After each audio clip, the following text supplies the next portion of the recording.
India got talent की विजेता रही इशिता विश्वकर्मा मथुरा पहुंची। यहां उन्होंने सबसे पहले मां यमुना जी पर स्नान कर पुण्य लाभ कमाया। इसके बाद उन्होंने वृंदावन के ठाकुर बांके बिहारी जी के दर्शन कर पुण्य लाभ कमाया। इस दौरान उन्होंने मीडिया के सवालों के जवाब देते हुए बताया कि वह मथुरा आकर भक्ति में लीन हो जाती है। मथुरा के मंदिरों में एक अलग ही भक्ति भाव नजर आता है। इशिता ने कहा कि वह मथुरा वृंदावन दर्शन के लिए कई बार मथुरा आ चुकी है। पिछली बार मथुरा में आयोजित ब्रज रजोत्सव महोत्सव में शामिल होने का सौभाग्य प्राप्त हुआ था, जहां उन्होंने अपनी प्रस्तुति दी थी। लेकिन आज फिर से मथुरा गायत्री तपोभूमि में आने का सौभाग्य प्राप्त हुआ है। यहां आकर यमुना में स्नान करके बाद बांके बिहारी के दर्शन किए हैं। इस जी मैम, दौरान आज इशिता आप जिस तरीके विश्वकर्मा से की मथुरा मां घूमने तेजल आई तो विश्वकर्मा भी क्या साथ कारण मौजूद रहा? रही, जहां उन्होंने मीडिया के सामने अपनी एक तो बात ये साझा कारण की। रहा बता कि दें कि हम जबलपुर की अभी रहने वाली मुंबई इशिता शिफ्ट हो विश्वकर्मा गए ने हैं इंडिया गॉट टैलेंट और का पहले रनअप जबलपुर का हमारा होम खिताब टाउन जीता है था। और जबलपुर में इंडियाज दीपावली गॉट तक टैलेंट के हर हमारे पास प्रतिभागी ने 2-3 दिन का जजेस से समय था, लेकर दर्शकों तो के इसका दिलों हम में बहुत अपनी प्रतिभा सदुपयोग के करना बल पर चाहते अलग थे जगह और बनाई भाई थी। दूज पे यमुना स्नान करना फिनाले के चाहते लिए थे। 7 ये फाइनलिस्ट एक चुने सबसे गए बड़ा थे। रीज़न था इस बार छोटी लता मथुरा के विजिट नाम का। से मशहूर और इशिता मथुरा में जो विश्वकर्मा है को हमारा पहले रनअप गुरुद्वारा का है, खिताब मतलब मिला। हमने जो गुरु दीक्षा ली इशिता है ने शहर की हमारे सेंट्रल पंडित स्कूल श्री से राम पढ़ाई की शर्माचार्य है। जी का यहाँ पे उन्हें म्यूजिक की तपोभूमि हमारी ट्रेनिंग बहन उनकी की मां तपोभूमि, तेजल से मिली है। तो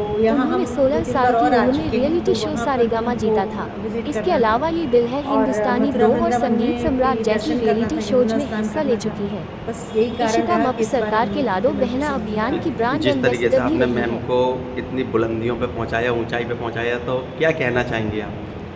एक्चुअली क्या है, मैंने उसको बुलंदियों पे नहीं पहुंचाया है। व्यक्ति क्या है, खुद अपनी मेहनत और अपनी तपस्या से ही आगे बढ़ सकता है। मेरा काम तो है बस उसको सपोर्ट करना, जो हर पेरेंट्स करते हैं अपने बच्चों के लिए। ऐसा नहीं है कि मैंने कोई अनोखा सपोर्ट किया। अब उसको उसने किस वे में लिया, कैसे मेहनत की, कितनी मेरी बात मानी, उस बातों को मान के उसने उस रास्ते पर चला, तो हो सकता है ये सब मिलजुल कर आज उसकी सफलता सबको दिख रही हो। तो ये सभी बच्चों के लिए हैं, जो भी बच्चे अपने पेरेंट्स की बात मानते हैं, उनके माँ बाप की आज्ञा का पालन करते हैं या गुरुजनों की आज्ञा का पालन करते हैं, तो निश्चित ही वो सफल होते हैं।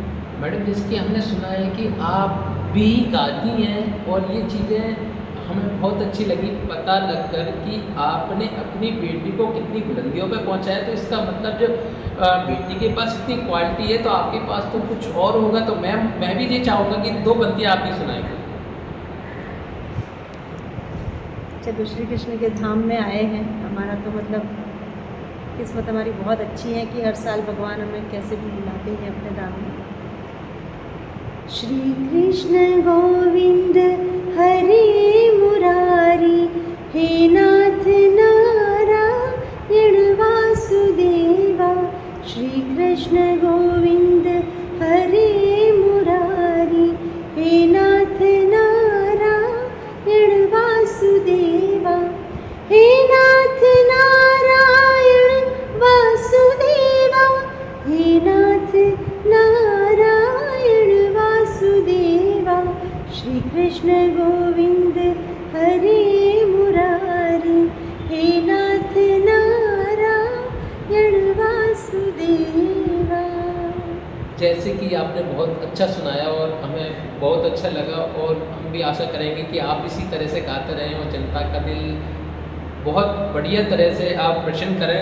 और दूसरा कि एक बात आप हमें ये बताएं कि मैडम को जब ये क्वालिटी गाने की आपको पता लगी तो वो उस समय की परिस्थितियाँ और गंभीरता क्या थी? वो 1.5-2 साल की थी, तब मुझे पहली बार पता चला कि वो गा सकती है। एक्चुअली मैं, मेरे हस्बैंड, हम पूरा हमारा ग्रुप लेकर लंदन गए थे शोज़ करने। तो उसको डे टाइम में मैं, मतलब जहाँ हम रहते थे वहाँ खाना वाना बनाती रहती थी और उसको टॉयज़ वगैरह दे देती थी खेलने के लिए। और उसको प्रोग्राम में भी हम लोग अपने साथ ही ले जाते थे, क्योंकि कोई केयर टेकर था नहीं रखने वाला, तो उसको हम ट्रॉली में बिठा देते थे बच्चों वाली, और हम लोग गाते थे स्टेज पर।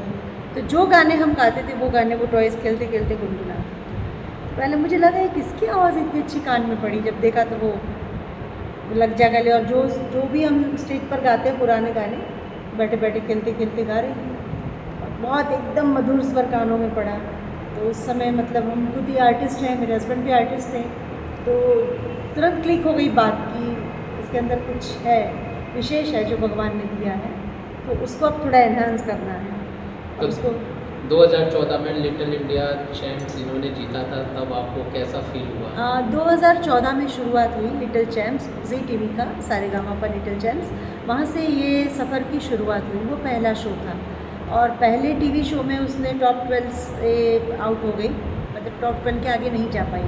उसके बाद उसने दिले हिंदुस्तानी किया और भी 2-4 शोज़ उसने अलग अलग किए। फिर आई सारेगामा की बारी। तो जब लिटिल चैम्प्स में जब वो टॉप 12 में आउट हुई थी तो बहुत रोई, बहुत दुखी हो गई।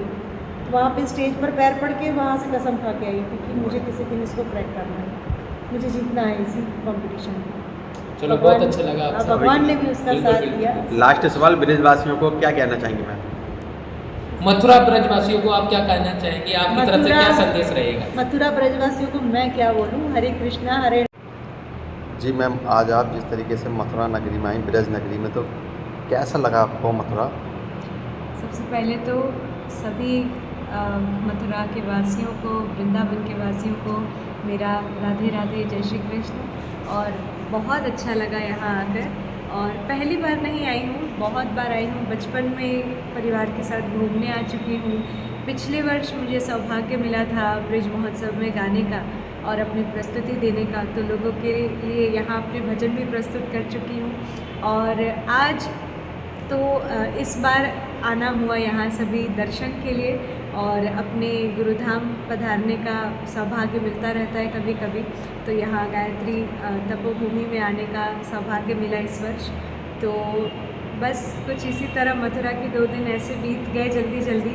और बहुत सुंदर शहर है, बहुत ही क्या बोले, अब शब्द का ख़त्म हो जाते हैं। आप कन्हैया की नगरी में हैं, अब इसके बारे में जितना अच्छा बोल सके, पर यही है कि जीवन सफल है जब आप यहाँ की रज पे चल पा रहे हो, यहाँ की रज ले पा रहे हो, अपने माथे पर लगा पा रहे हो। बस यही सौभाग्य है। मथुरा में आपने क्या क्या घूमा मैम? बहुत सारी जगह। जब हम आए ही हैं यहाँ पे तो सबसे पहले हम यमुना जी के दर्शन के लिए गए, वहाँ स्नान के लिए गए, और उसके बाद बांके बिहारी जी के दर्शन के लिए गए। फिर जो सबसे ज़्यादा मशहूर है, जो जिसको हम कहते हैं भाई कि वृंदावन और मथुरा की गलियाँ, तो वहाँ घूमे और वहाँ का आनंद लिया। और 2 दिन में हम जितना कर सकते थे, जितना घूम सकते थे, पूरा प्रयास रहा जी। जैसे कि हमें पता है एक आप नामी हस्ती हो, नाम तो हम खैर आपसे पूछेंगे नहीं क्योंकि जनता आपको बढ़िया तरह से जानती है। तो कुछ आपने सारेगामा में जो 2019 में जो धमाल मचाए थे, तो थोड़ा सा कुछ पंक्ति आप जनता को सुनाने का कष्ट करेंगी? बिल्कुल बिल्कुल। एक बहुत सुंदर भजन है, सुबह से मेरे मन में चल रहा है। और हम है भी मथुरा जैसी नगरी में जहाँ भगवान श्री कृष्ण का जन्म हुआ, तो ये बहुत सुंदर सा भजन, उसकी कुछ लाइनें सुनाती हूँ।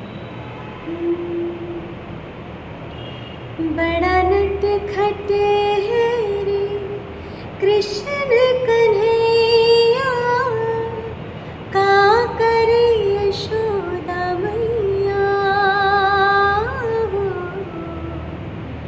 बड़ा नटखट है रे कृष्ण कन्हैया, का करे यशोदा मैया।